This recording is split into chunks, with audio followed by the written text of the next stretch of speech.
യുപിയിൽ മരിച്ച നിലയിൽ കാണപ്പെട്ട മാന്നാർ സ്വദേശിയായ യുവതിയുടെ മരണത്തിൽ സംശയം പ്രകടിപ്പിച്ച് ബന്ധുക്കൾ മുഖ്യമന്ത്രിക്ക് പരാതി നൽകി. മാന്നാർ പാവുക്കര സ്വദേശിയായ നിഷ നായരുടെ മരണത്തിൽ ദുരൂഹതയുണ്ടെന്ന് ചൂണ്ടിക്കാട്ടിയാണ് അമ്മാവൻ മണിക്കുട്ടൻ പരാതി നൽകിയത്. ഭർത്താവും വീട്ടുകാരും നിഷയെ നിരന്തരം പീഡിപ്പിച്ചിരുന്നതായും ബന്ധുക്കൾ പറയുന്നു.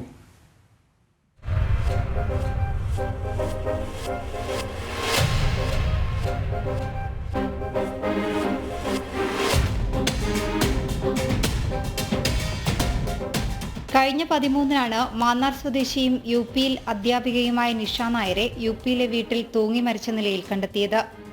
ഉത്തർപ്രദേശിൽ സ്ഥിരതാമസമാക്കിയ ചുരേനാട് സ്വദേശിയും അധ്യാപകനുമായ അജിത് കുമാറിന്റെ ഭാര്യയാണ് നിഷ.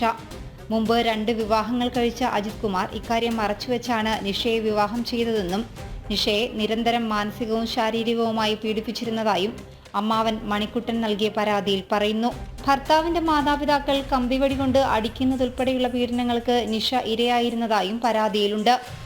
ഭർത്താവിന്റെയും വീട്ടുകാരുടെയും പീഡനങ്ങളും ഭീഷണികളും തുടർന്നതോടെ ഈ മാസം 12-ന് നിഷ നായർ യുപി പോലീസിൽ പരാതി നൽകി. തുടർന്ന് പോലീസ് വീട്ടിലെത്തി അന്വേഷണം നടത്തി. പോലീസ് വീട്ടിലെത്തിയതോടെ പ്രകോപിതരായ ഭർത്താവും മാതാപിതാക്കളും ചേർന്ന് വധഭീഷണി മുഴക്കിയിരുന്നതായി നിഷ നാട്ടിലുള്ള ചില ബന്ധുക്കളെ ഫോണിൽ വിളിച്ചറിയിച്ചിരുന്നു. അന്ന് രാത്രിയിലാണ് നിഷയെ തൂങ്ങി മരിച്ച നിലയിൽ കണ്ടെത്തിയത്.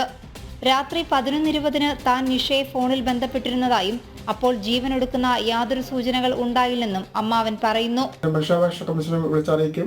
അറിയിച്ചു കഴിഞ്ഞാൽ പോലീസുകാർ അവിടെ ചെന്ന് കഴിഞ്ഞിട്ട് അവർ ക്വസ്റ്റ്യൻ ചെയ്തിട്ട് തിരിച്ചുപോയി. അവരുടെ അച്ഛനും അമ്മയും ഏതാണ്ടൊക്കെ മോശമായിട്ട് അവരെ പറ്റി പറഞ്ഞു കൊടുക്കുകയൊക്കെ ചെയ്ത് അവർ പറഞ്ഞ് നാളെ രാവിലെ പോലീസ് സ്റ്റേഷനിൽ വരിക, റിപ്പോർട്ട് ചെയ്യുക, നമുക്ക് എന്താണെന്ന് ചെയ്യാമെന്ന് പറഞ്ഞു. ഇതാണ് എന്നോട് പറഞ്ഞ കുറെ കഥകൾ.